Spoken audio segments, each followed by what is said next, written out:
الحمد للہ وکفا والصلاة والسلام علی من لا نبی بعد۔ محترم سامعین، السلام علیکم ورحمۃ اللہ وبرکاتہ۔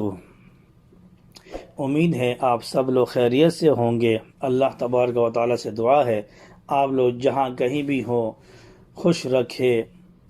اللہ تبارک و تعالی آپ کو تمام بیماریوں سے محفوظ رکھے، کورونا جیسی وبا سے آپ کو محفوظ رکھے، تمام مشکل پریشانیوں سے آپ تمام مسلمان بھائیوں کو نجات عطا فرمائے، جو بیمار ہیں ان کو صحت کامل عاجل عطا فرمائے، اور جو اس دنیا سے چلے گئے ہیں ان سب کی اللہ تبارک و تعالی مغفرت فرمائے۔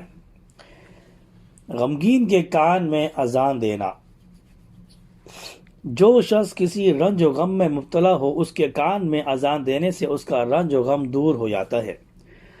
حضرت علی رضی اللہ تعالیٰ عنہ فرماتے ہیں، رسول اللہ صلی اللہ علیہ وسلم نے مجھے غمگین دیکھ کر فرمایا، ابن ابی طالب میں تمہیں غمگین دیکھ رہا ہوں۔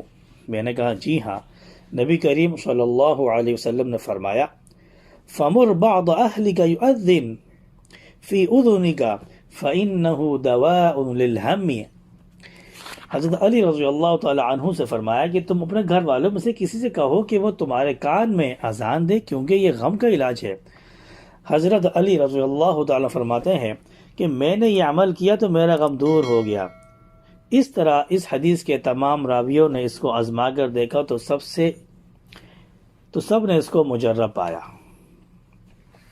محترم سامعین، یہ غم کا علاج ہے، بڑا بہترین علاج ہے غم کا، کہ جو بندہ غم میں مبتلا ہو تو دوسرے شخص کو چاہیے یا وہ خود جو ہے کسی بندے کو کہے کہ میرے کان میں اذان دے دے۔ اس سے یہ ہوگا کہ کان میں اذان دینے سے آپ کا رنج و غم جو ہے وہ دور ہو جائے گا۔ جو لوگ اس پر یقین رکھتے ہیں، ایمان رکھتے ہیں اللہ اس کے رسول صلی اللہ علیہ وسلم پر، تو یقیناً انشاءاللہ اس کا غم جو ہے وہ دور ہو جائے گا۔ وآخر دعوانا ان الحمد للہ رب العالمین۔